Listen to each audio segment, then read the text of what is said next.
the 19th annual Mining Indaba started yesterday, with a lot of the focus being on the current relationship that the South African government has with the mining sector. Godfery Mutizwa caught up with Andile Sangqu, who's Executive Director at Xstrata, and told us what his expectations were for the Indaba. I think coming out of this Indaba for us is just the reassurance by government and also by labor that there is a scope for us to work together.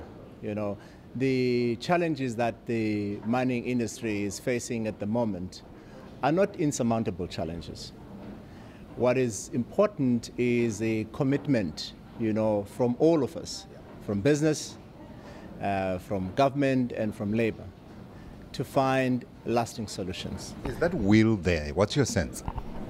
Look, I think the will is there, but I think that somehow we miss one another.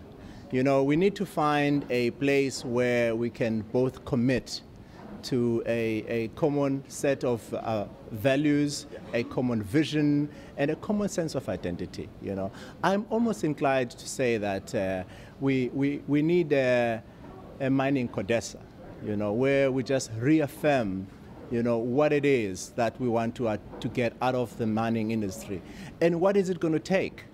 In other words, what is the respective and the relative role of each of the players in the mining industry. You know, when you're talking about the wheel, is that unless we really entrench our sense of commitment, we're going to keep on changing goalposts.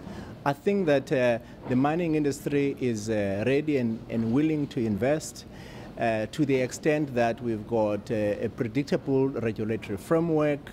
We also have a better sense of some of the key drivers, you know, of growth. One of them being the issue of the quality and the quantity of investments in infrastructure, and also some of the tariffs. I mean, you know, at the moment, you know, Eskom is proposing a multi-year price determination on electricity. These are significant input costs that affect the mining production. Having said that, we're very much aware of our own obligation, you know, as a mining company, in terms of ensuring that we active as employers, and also making sure that we respond, you know, positively to the issues of the mining charter, for example, and to other national transformation imperatives. So we are alive to that, but what we need is a kind of a dialogue that reaffirmed the relative commitments of all of these parties, you know. And I'm hoping that, you know, in this mining Indaba, you know,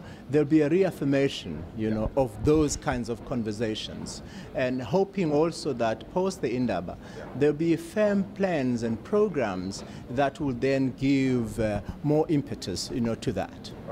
Now, I'm sure you've been asked the question by international companies, international investors about what's going on in South Africa. What do you tell them when they say to you, this place does not feel like it's safe for me to put my money down? Look, our view is that, I mean, this is our general response. Look, we do have challenges, you know, but like most other countries in the world, you know, they do have challenges.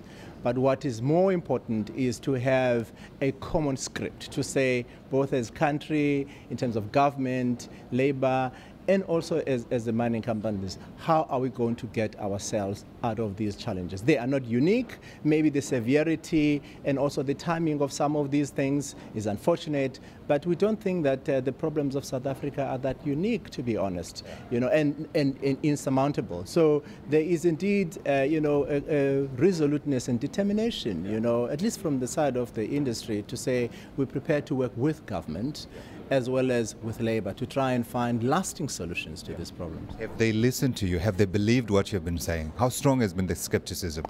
Look, Godfrey, let's start off by saying that because of challenges of history and challenges of our own legacy, we cannot run away from the fact that there is a trust deficit. In other words, you know, both from business and labor and also from business and government. So part of these active conversations, in the fullness of time, they would narrow that trust deficit. And we think that that forms then a very solid basis for these kinds of conversations that are absolutely required. You know, there is no other way. You know, we've got to find one another. We need to build these partnerships. You know, it's not like, for example, we can say that you know, the country is not we cannot make investments. We just need to find a way of making sure that it works for everyone.